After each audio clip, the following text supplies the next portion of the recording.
राज्यात सध्या कॅप्टन फाइल्सनं धुमाकूळ घातलाय। सोशल मीडियावर यावरून कमेंट्सचा पूर आलाय, मीम्सचा पाऊस पडू लागलाय। मात्र या सगळ्यात खरातवर बोलताना ज्या पीडितांचे व्हिडिओ खरात सोबत आहेत त्यांचं काय झालं असेल विचार केलाय का? अनेक महिलांना आपले संसार उद्ध्वस्त होण्याची भीती आहे, तर अनेक महिला आता थेट डिप्रेशनमध्ये गेल्याचं कळतंय। त्यामुळे अनेक महिलांनी मानसोपचार तज्ञांचा सल्ला घ्यायला सुरुवात केली आहे।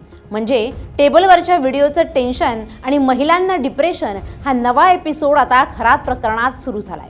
याचाच आढावा घेणारा हा व्हिडिओ आपण पाहणार आहोत। नमस्कार, मी मृणाली पिळणकर। नाशिक येथील स्वयंघोषित भोंदूबाबा अशोक खरात याच्या विकृत कृत्यांचं काळं वास्तव समोर आल्यानंतर आता या प्रकरणाला एक अत्यंत क्लेशदायक वळण मिळाले। खरातच्या कार्यालयातील अश्लील व्हिडिओ सोशल मीडियावर वाऱ्यासारखे पसरल्यानं पीडित महिलांच्या आयुष्यात प्रचंड खळबळ उडाली असून या भीषण सामाजिक बदनामीमुळे आलेल्या टोकाच्या नैराश्यातून 8 ते 9 पीडित महिलांनी मानसोपचार तज्ञांची मदत घेतल्याची धक्कादायक माहिती सूत्रांकडून समोर आली आहे।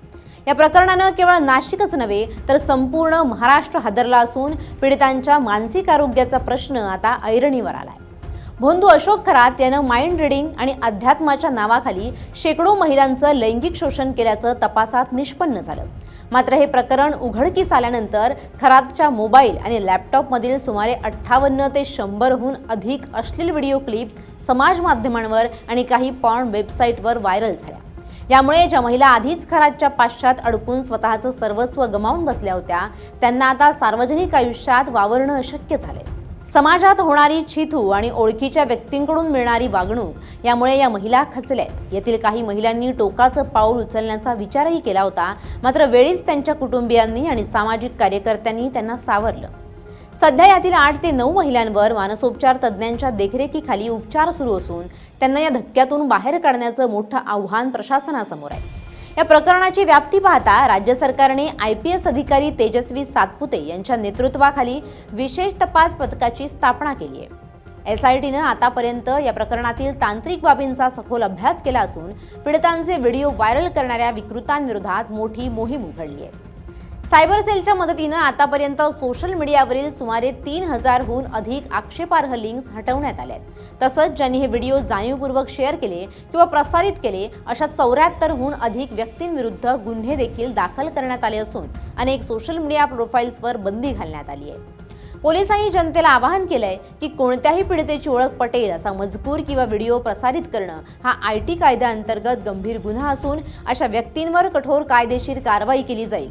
तपासादरम्यान अशोक खरात याच्या कार्यपद्धतीबद्दल अत्यंत विदारक माहिती समोर आली आहे। तो महिलांना संमोहित करून किंवा त्यांच्या खासगी आयुष्यातील माहिती तंत्रज्ञानाच्या मदतीनं काढून त्यांना भीती दाखवायचा। खरात आपल्या कार्यालयात सिरी किंवा तत्सम AI टूल्सचा वापर करून आत्मा बोलत असल्याचा बनाव रचायचा आणि त्याद्वारे महिलांना आपल्या जाळ्यात ओढायचा।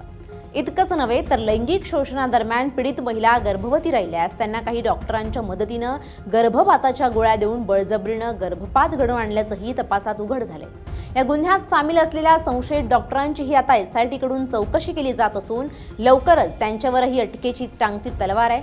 अशोक खरातच्या या सैतानी साम्राज्यात केवळ सामान्य महिलाच नव्हे तर काही हाय प्रोफाईल महिला आणि राजकीय नेत्यांशी संबंधित व्यक्तींचाही समावेश असल्याची चर्चा आहे।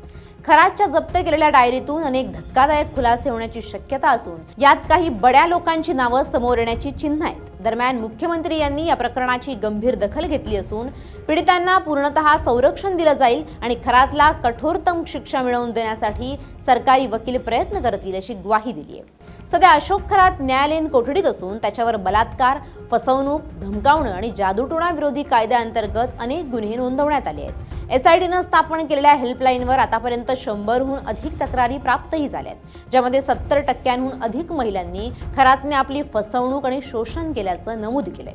मात्र सोशल मीडियावरील व्हिडिओ व्हायरल होण्याच्या प्रकारामुळे अनेक पीडिता तक्रार देण्यासाठी पुढे येण्यास घाबरत आहेत। अशा परिस्थितीत पीडितांचं पुनर्वसन आणि त्यांना मिळणारा मानसिक आधार हा या प्रकरणातील सर्वात महत्त्वाचा भाग बनलाय। कारण खरात प्रकरणात जवळपास 2000 महिला शिकार झाल्याचंही बोललं जात आहे। अर्थात याबद्दल शासनाकडून अधिकृत आकडा देण्यात आलेला नाही, मात्र जर असं असेल तर हे प्रकरण कुठल्या थराला जाईल आणि यातील किती जणांवर वीज कोसळेल याची कल्पनाही करवत नाहीये। Bureau report LS Marathi.